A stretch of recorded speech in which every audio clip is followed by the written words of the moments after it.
Number 164, Yama Tsukami.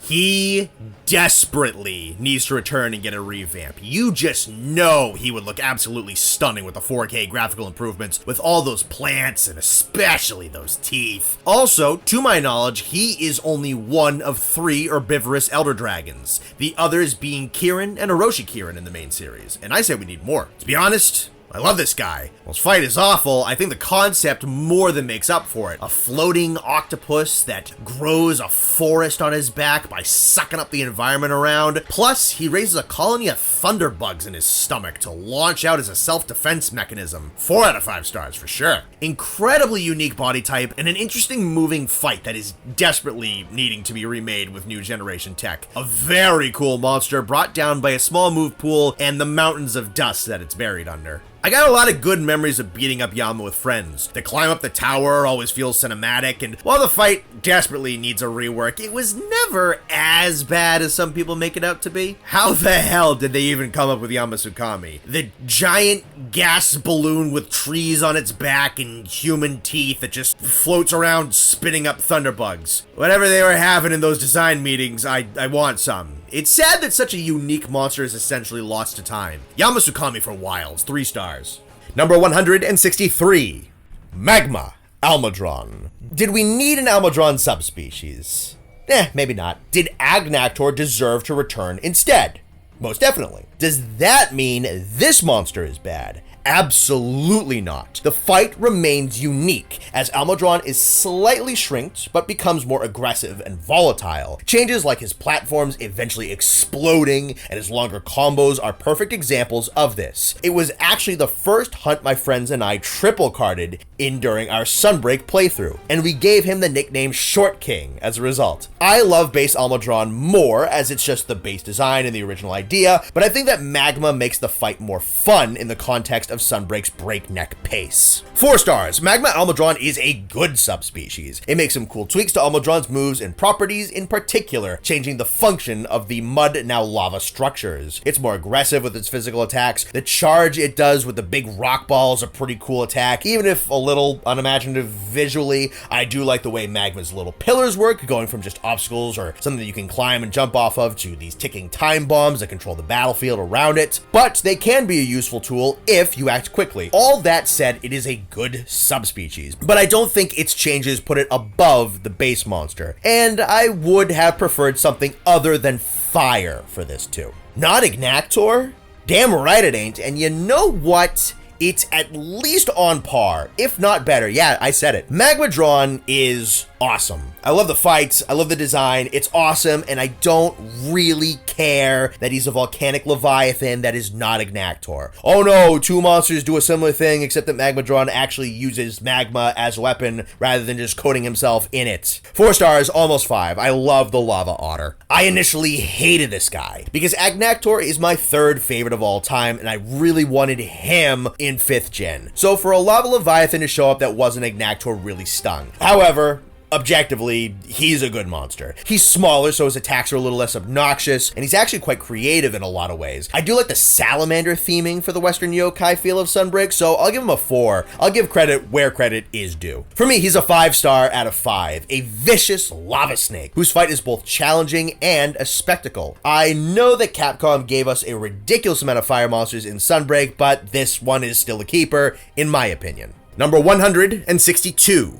Stonefist Hermitaur. The enlarged claw it has the potential to be incredibly annoying for anyone who doesn't run Mind's Eye or has another way to get around it. The design isn't even that interesting, and generally I would say Stonefist isn't horrible, but by no means is anywhere near the greatest deviants. Dope colors, and I like the claws being different sizes, which could imply that one was lost and regrown. Kind of disappointing that he doesn't get much different till later fights with the pimp hand attack that he's got. They could have at least given him a different skull to use, maybe like a Durambros to keep with the herbivore theme, or went into more big claw, little claw differences in attacks like Tycoon Zamuza does. 3 stars. Was hoping for more. He does have that amazing looking up thrust, but it's just a big daimyo with like 2 new moves. Especially disappointing when you know how good Rust Razor is. As much as it pains me to say, bottom 3 deviants.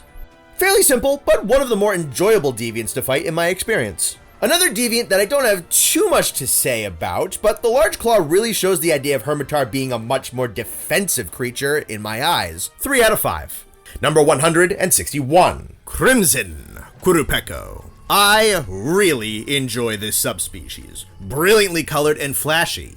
Literal and metaphorical. And the Flintstones being swapped for electric defibrillators is an inspired touch. Love the Quuru family and really hope we can see them again soon. He can put both monsters and hunters to sleep in a single song. That's pretty outstanding. 5 stars. 3 to 4 out of 5. There's a lot of his design philosophy that kind of gets a bit lost in the shuffle by changing his element, and the electric stones are kind of a bit random. Aside from the element swap, the only thing Crimson really has is their flash, which not only forces you to move away from them if you can't block, disrupting the flow of the fight harshly, but the attack can't be removed, unlike with Gypsaros or Gobel or Zitzi. Also, they don't have the blue throat sac from the icon. My disappointment is immeasurable. Qurupeco is still a great base though, and the red color scheme looks really good, and Thunder Element is cooler than Fire, so 3 out of 5. You take one of my favorite monsters ever, give it an even better color scheme, and then also make it have the numbers of dangerous subspecies like Stygian Zinogre. Still 5 stars, it's just more Qurupeco. Number 160, Arzuros. He's easily the quintessential bear. He does everything he can well. Good sluggish early game monster who can hit like a truck. Funny interactions with hunters who have honey in the inventory, showing how some things can affect pins and other monster mechanics. Bears, for some reason, always make me laugh, especially when walking on 2 legs. I learned to appreciate him. He's unique and definitely a lovely 3-star monster.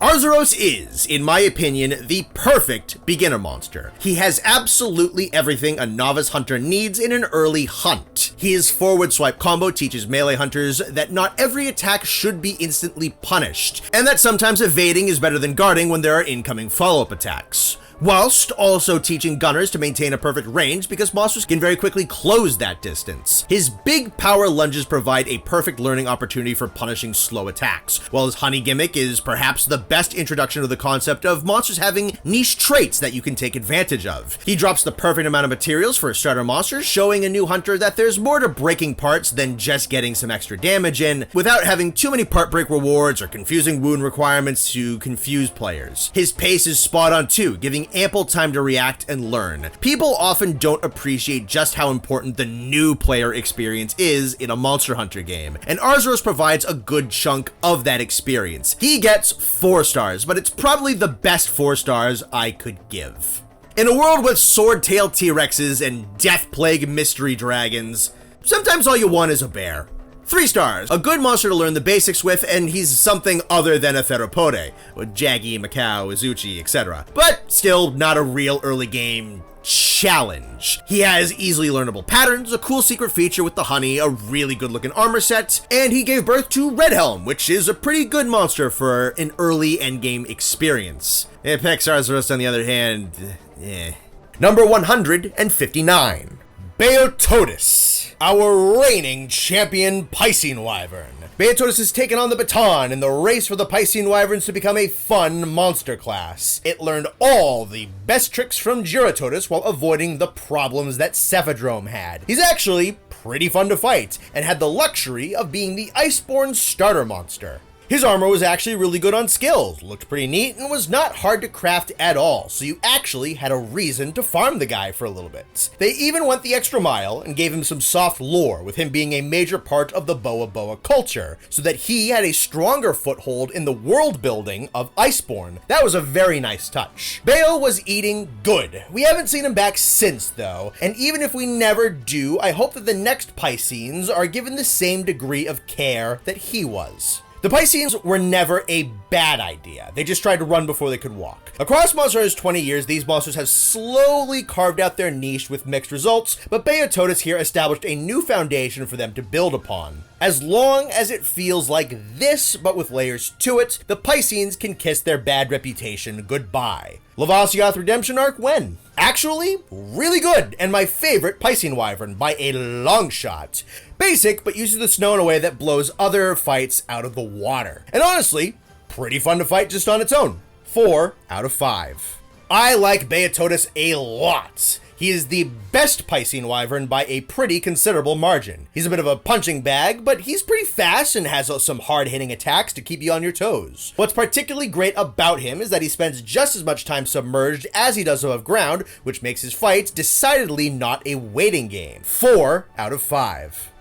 The humpback whale breach animation and the backflip into the charge are peak animations, and fit with how he uses his horn both in combat and to break through hardened snowpacks. Not really much else to say that others haven't already. 5 out of 5. Hot take, but Beo is the best Piscine Wyvern Capcom has ever made. His design is a giant leap in the right direction for Piscine Wyvern combat design. Him having a giant axe knife horn that works both as an attacking tool and as a snow paver tool that makes him swim in the snow is a really nice bit of detail for him. His color scheme, whilst being basic, is still very nice. Also, his sound effects, strangely enough, sound like someone starting up a chainsaw, which is just really cool considering he lives right next to a big section of redwood trees. His fight is pretty damn decent for Piscine Wyvern standards. His armor is both good looking and actually has some parts of it that are just pretty solid for early master rank. So overall, in my opinion, Beo should be the qualifier for future Piscine Wyverns in this series.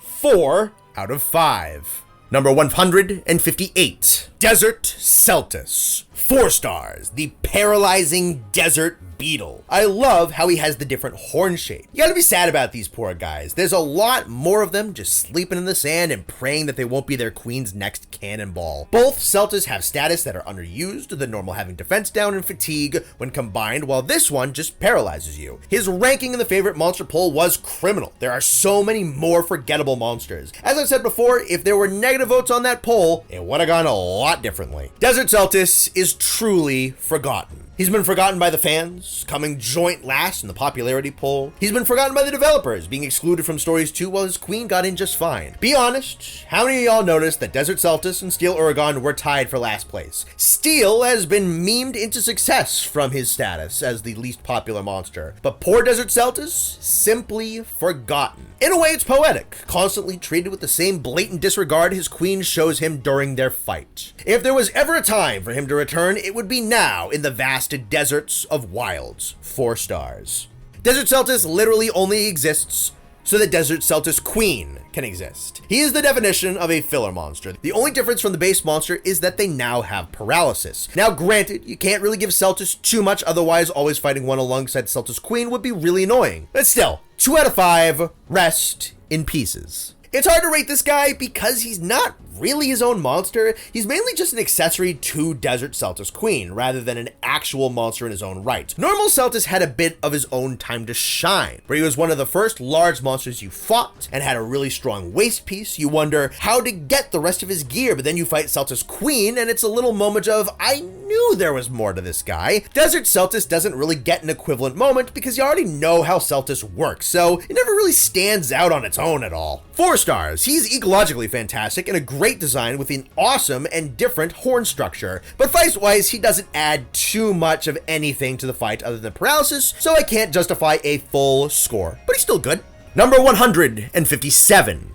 Kulu-Ya-Ku. Kulu was the first monster I ever laid eyes on, and it has quite this special place in my heart for that. I do have to admit that the fight is nothing special and bordering on annoying, but I personally don't mind it too much. This funny chicken just has a lot of personality, and as I said, I have some personal attachment as well. The first raptor-like wyvern that wasn't a drome, taking inspiration from the oviraptor. It could be one of the most important monsters in its ecosystem, a population-controlled beast by eating the eggs of wyverns like the rats. A memorable and fun tutorial monster. His fight, especially in Rise, feels more like a brute wyvern, and took me off guard a good few times, and the Final Fantasy Kulu probably was the biggest reason he's so well remembered. That and a certain YouTube video. 3 stars. The modern Yian Kut-Ku. Kulu is legit one of my top monsters. It's like this no-thought, head-empty little guy. At the same time, he's intelligent enough to use tools, resulting in a kind of Looney Tunes Roadrunner kind of vibe with him. I know that there are stronger monsters out there that do more or whatever, but the world is not all about the apex sometimes. It's about the guys in between, just walking around, stealing eggs, and having a sip of water before taking a nap. Really fun small monster with a fantastic design and ecology. I love the fact that he resides in the Wildspire Waste, however, travels to the ancient ancient forest seasonally to dine on Jagras eggs. He also has a very good personality displayed in his animations and sounds, making him feel like a character. He is one of the most entertaining monsters to watch because this crafty little dude always has a trick up its sleeve. He's not the best, but he is certainly above the standard. 4 out of 5. Kulu is such an awesome early game monster to me. It and Great Jaggy are probably my favorite of the more saurian bird wyverns. Unironically, a 5-star monster to me. He fills his role in perfectly, if a tad overshadowed by Great Jagras and Pookie. He's got solid gear in Worldborn too, considering a lot of his stuff gives a lot of crit skills. Number 156. Blood Orange Bishaten.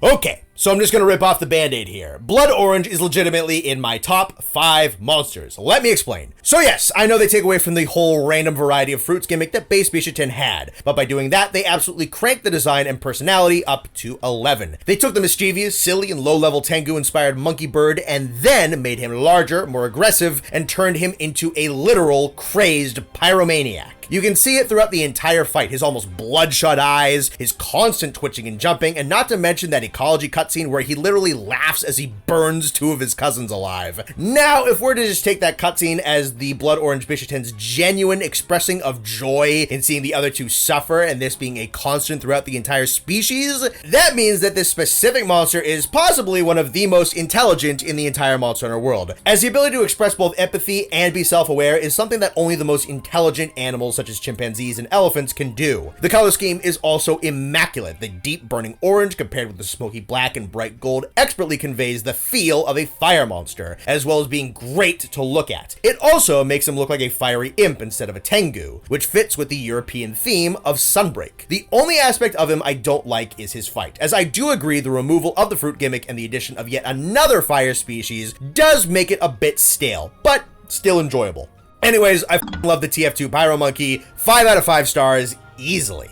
Hell yeah! Conceptually, it might be a little less interesting than the regular Bishaten, but damn if it's fun. No poison, rotating pine cones, bro would definitely be friends with Basil. 4 out of 5. I'll be honest, I'd like them more if they used more than just exploding pine cones. The main reason I like the regular one was the diversity of its statuses and how it used them. But this one just throws bombs. It's great, but it could have been cooler. One of my favorite subspecies. Love the new moves with all the explosions going off. I like when a subspecies switches to a new element and they really feel like they embody that change. He's got an awesome color scheme, and I always have a soft spot for blast monsters, ever since Bracky. And his armor looks great, with a bunch of good skills for a blast set. I grinded out his armor and a couple of weapons, and that did me great up to the midway point of Sunbreak. 5 out of 5. Normal Bishaten may have a conceptually more original and interesting fight, but dodging random fruit being flung around isn't as fun as dodging exploding pine cones that spin like Beyblades. I also prefer its color scheme of black and orange to the bluish green and white of the original. Number 155. Yian Kut-Ku. People in Japan call him Kut-Ku Sensei, and for a good reason. He's an excellent monster to teach you all of the game's basic mechanics. He also has a lot of personality. He's silly, gets easily pissed off, eats a lot. Yian Kut-Ku is nothing short of iconic. Great introduction to the basic wyvern skeleton with tons of personality to boot. The retconned Konsu diet also was a great choice. He's great, and I miss him a lot. One of those old monsters that has a little quirk or unique weakness that makes him kind of like a puzzle you can solve.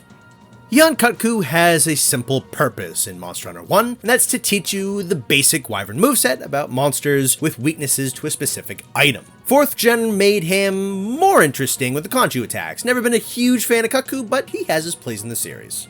The true tutorial monster. He'll beat you down and make you earn a win against him, and you'll be grateful for it. Great derpy design that looks like a weird dinosaur bird. I like his sound effects too. Plus, in 4th gen, he spits conchus like bowling balls. 4 out of 5. Respect the name, even if the moveset is pretty simple, because he just does what he has to really well. I feel like Yian Kut-Ku was only okay until 4th gen. The additional context of conchus adds not only to his ecology, but to his fight too. Makes them feel like they were always made for each other, and goes up to a 4 out of 5 for me. If brought back to Wilds, I would like to just see his moveset tweaked to have a little bit of a better flow to the fight, and that could make him a 5 out of 5 for me. Number 154. Great Izuchi. Honestly, Master Rank Izuchi was a joy to fight. I like the variety in all of his moves that they gave him, and the cool coordinated attacks with the lesser Izuchi. I like how they still showed love to the first monster that you hunt. He's got a cool design and fight, plus the intro cutscene poem was super cool, especially since he's the first one that you see. 4 out of 5. Apart from his super cool design, ecology, and weapons, he's the best starter monster alongside Great Jagras. He allows you to learn how to fight using the wire bugs. He can hit pretty hard, but is punishable and shows that raptors are still able to fight as predators, physically at least. His minions covering for him when he launches his big attacks is kinda cute, and then running away when he dies shows how strong their bond and confidence in him are. I like having a beginner monster who does more than a hip check, a bite, and then maybe like a spit, and then repeats that loop. Great Izuchi genuinely can trip up a new beginner hunter, and I think that's pretty cool. He's an early monster who has probably the most bite to him since Great Macau. Izuchi, on paper, feels redundant. We already have 3 no-element raptors, 2 of which are already great. We didn't need another one. At least he does enough to stand out. The design is great, a close second favorite being more feathery and fluffy is already an awesome choice, and the orange and white coat are great too. The more Weasley features and of course the pointed tail are also pretty sick. As far as the fight goes, it's solid. The little assistant Izuchi's, while a good idea, is executed kinda poorly. I honestly didn't realize that they had anything special going on until it was pointed out directly to me. However, the grade itself is, well, great. The sharp tail adds a lot to the fight. The spinning attacks are really cool. Izuchi does an amazing job at standing out, especially in a category as bloated as the bird raptors. Izuchi is a comfortable 4 out of 5. Can the next raptor have an element though? Please? Best starter monster. Best use of cohorts in a monster. Great gear and can be a genuine threat to the inattentive on higher difficulties, while still being easy enough that if you know what you're doing, or if you're fighting it on lower difficulties with the lower stats and the Rise moveset, it's quite far from a brick wall. 5 out of 5 for me. Number 153. Viper Tobi-Kadachi. I actually liked Viper's design more than the regular version. It's a lot fuzzier and the orange-brown suits it really well. It's also part of the weirdly cute monster club, especially when it stares at you in the certain profile picture. I'll admit it, that made me like it even more. Where Viper falls a little short compared to normal Tobi is fitting in with its environment. Sure, it's pretty cool how it doesn't have any cold resistance, thus being weak to ice. It has to spend most of its time in the warmer caves. Sure, it's pretty cool how it adapted various poisons to incapacitate its prey as fast as possible so it can get out of the cold, but the forest-dwelling version just fits into its environment so effortlessly. That being said, Viper isn't bad in this regard. I just consider it to be a little bit of a downgrade when it comes to its place in the locale that it calls home. All in all, I like the design more than enough to consider Viper at least an equal to regular Tobi. I'm just not quite sure which one I prefer, but I'm happy there are 2 of them. Both cute, both cool, and both some of my favorite world monsters. Everything I said about Tobi can be applied to Viper as well. Living within the caves of the Hoarfrost Reach, Viper actually isn't adapted to the cold, but does live right underneath the hot spring and builds its nest close to the small pond it regularly sips from. More often than not, when I was fishing for that super rare endemic life, he just kinda sat down next to me and watched. He adapted to a more ground-based moveset and now shoots quills with noxious poison and kindly has asked Gyros to borrow his paralysis bite. And that he can now freely glide without needing trees. The way he repositions himself mid-glide and the follow-up side flip is actually pretty majestic. Just like regular Tobi-Kadachi, he also was my first triple cart in Iceborne. Tobey Maguire has been my first challenge in every game since his introduction. He also has a gorgeous color scheme, and again, that very expression-heavy face, but instead of determination and bravery, there's not a single thought process behind those eyes. This is why I consider him to be the younger brother. Many hate him for simply inflicting 2 very dangerous and effective statuses, and that's just unfair. He's a top 5 subspecies in the franchise, with drastic changes overall, but still has engaging and charming gameplay. 5 stars. I cannot believe that they put the double poison and paralysis monster as like your second hunt into Iceborne. He's an insane wall they put up so early, and he's a bastard. Cool design though, and it's not often you see monsters with 2 status effects. 4 stars in execution, 5 if it wasn't placed that early. Bit of a hot take, but I think Viper is overhated. I honestly prefer him to the regular one. I adore the design. The oranges and reds chosen are so pretty and are far better than the regular's colors. The fight is what the regular Tobi wishes it could be in speed. It's fast-paced and it keeps you on your toes. It was my first real challenge in Iceborne, and even though I beat it first try, it's definitely excited me for what was to come. The added moves, such as the spike shooting, are great too, even if they lose a little bit of the uniqueness after the regular one took them in Rise. The main issue a lot of people have with Viper is the dual statuses of Para and Poison, and yeah, on their own they're fine, but together they can be a little annoying. Honestly though, just get max res to one of them and he's completely manageable. It's not that hard to get the skills and you'll have a much better time. Viper is a high 4 out of 5. Honestly, if it wasn't for the fact I think you need some resistance for it to get really good, it would be a 5. Number 152, Radobaan. Radobaan is amazing, an extremely underrated monster.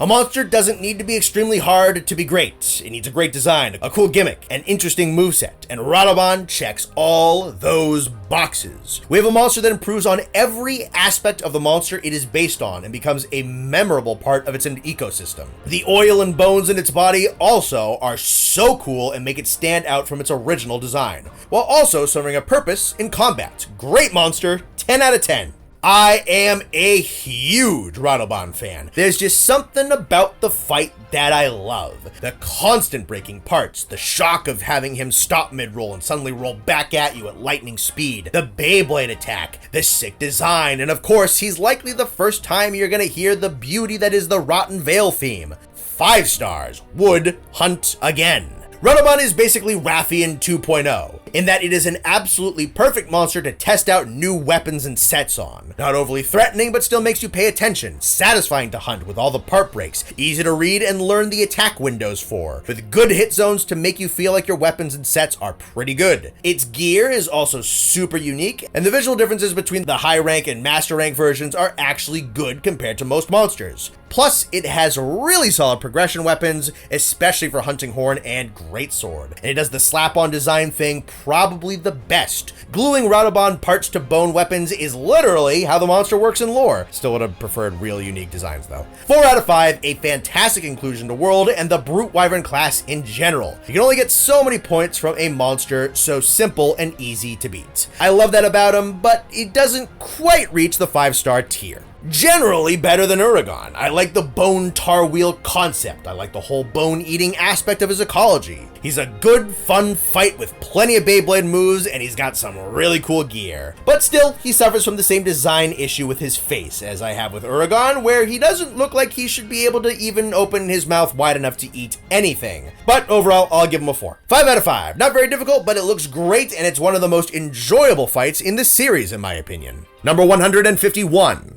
Lunastra. I remember back in Base World, most of the elders with health and attack values felt kinda weak compared to the old world games. Except for Lunastra. The way she controlled the whole field with flammable oil and was constantly on the move made her feel like the elders I feared to take on as a newbie hunter. Even as one of my kryptonite monsters, I have a lot of respect for her. Plus, in Monster Hunter World, you can have her blue aesthetic on a base weapon. Always looked really sexy when paired with Glavenus or Nightshade. 4 out of 5. 5 out of 5, because she made world players really angry, and that amuses me. I love Lunastra. I think she's great. Tio is already my favorite elder, but then she showed up, and I loved her addition, especially the bond attack. I like the fight. The only thing I don't like is the wind pressure before the supernova attack. Teostra at least lets you do a Superman dive before he does his Nova, or, you know, if I'm fast enough I can use a Flash Pod, but Lunastra, no, she just shows you the middle finger and then obliterates your health bar. 4 out of 5. Gets way too much hate. Compared to her original appearance, she was an upgrade in every way. But the wind pressure and the extended flame attacks are what's holding me back from giving it a 5. Yes, she would be a 5 before it is. If they kind of give her the Kashala treatment, would be one of my favorites ever. Number 150. Getting back to our guests after a little bit of a gap there, we have Jacob, whom you might know as Monster Hunter Jacob or Pikmin Jacob. He will be talking about one of his favorites, the Kirin.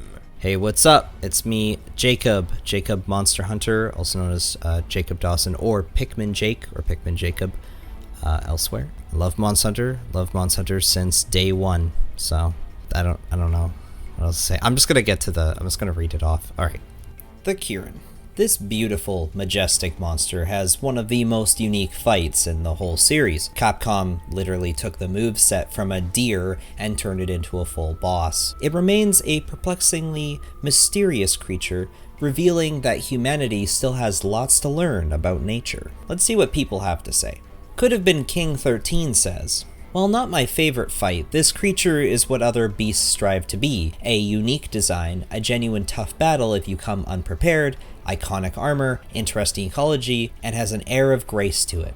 An elder dragon that stands out from the rest of the category. A beast that any long-time hunter knows, and one who can truly bring the thunder. If the fight was more enjoyable, I could easily give this thing a perfect score, but as it stands, it's a classic, and it's 4 out of 5. Chills OG says, "A top 10 monster for me easily. Fantastic design that really defined the category of elder dragons early on as forces of nature beyond comprehension rather than just a stronger dragon. I actually quite like his fight. He's one of the few monsters that I actually feel the need to adjust my build specifically for him, and that is a big plus for me, though probably unpopular." I agree. I like monsters that force the player to adjust their build, and definitely the version of Kirin in Monster Hunter World feels that way. Heek8964 says, "Unpopular opinion, but Kirin's fight is good actually." I agree. It feels totally different to any of the fights in the series, with a small, agile target that creates lots of rapid AoE attacks. It feels as otherworldly as it looks. This, combined with its entirely unique skeleton being the only remotely horse-like monster in the series, makes it the best introduction to Elder Dragons in my opinion, as well as its lore of how the guild came across it and its rivalry with Rajang and its armor weapons, and obviously its actual design are all top tier. I do hate fighting him, but it's a good kind, where it comes from the genuine challenge, not the tedium or unfairness of it. In conclusion, top tier monster, 5 out of 5. This commenter says, "Kirin is excellent. It does a wonderful job of establishing early the idea that Elder Dragon is just a category for creatures beyond modern comprehension. A beast that can truly call lightning is so beyond the realm of natural explanation that of course would seem like a frightful supernatural marvel. I also like how well Kirin illustrates the potential for intense power to arrive in a small package. The design is lovely, and the fight is pretty fun, especially in Iceborne. Great monster." And finally, Great Shadow says, "Kirin is great, and a real nice addition to the Elder Dragon roster. I remember hearing about it from a friend being like, so you're telling me this little unicorn is more powerful than these much bigger, scarier looking monsters?" Yep. Another personal note, if you look it up, the truth is, the Kirin equipment, the armor, remains one of the most cosplayed Monster Hunter armor. It's also still the one equipment with the most model figures and the most fan art. To me, in my opinion, it's not a Monster Hunter game if you don't see at least someone wearing the armor. Number 149. Great Jagras. Unironically, a 5-star monster, a great charismatic design, a solid enough fight for a starter monster, and is the absolute proof of concept for World. That doesn't even include Great Jagras' spectacular ecology. He really does fit his place in the Ancient Forest ecosystem, and I love it. One of my favorite starter monsters. Yes, World is very special to me, but I also think the design is very solid. The greatest Jagras, then, is quite funny and surprisingly good for getting decorations. Its turf war also helps hype up Anjanath. Yeah, all around, just very good in my opinion. Having one of the first things that you're likely to see in World being a great Jagras swallowing up an Aptonoth whole was a great way to show off what World was gonna be all about. And I think that alone makes him one of the better starter monsters. He's pretty much a big punching bag in terms of his fight, but noobs might have to be a little more careful when he has a full belly. Great Jagras isn't extraordinary or anything, but he does exactly what he needs to in my opinion. 4 stars. 3 stars. Solid beginner monster with a 10 out of 10 design. He's a giant iguana, and the potential pet rating there is a 10 out of 10. And his belly inflates, which kind of reminds me of Zamtrios. Bonus points for some nostalgia there. But he's also the most punching baggiest monster there is. Like, straight up from the first cutscene, it just gets ragdolled by Anjanath twice, and then also later by Deviljho. I feel a little bad for the guy. Great starter monster. It shows how to look for certain telegraphs of moves. It has dynamic part breaks and phase changes that interact with the environment. All that, as well as the turf war with Anjanath, makes Great Jagras a great introduction to World. It's not anything special, but it is exactly what it needs to be. And for that, he gets a 4 out of 5.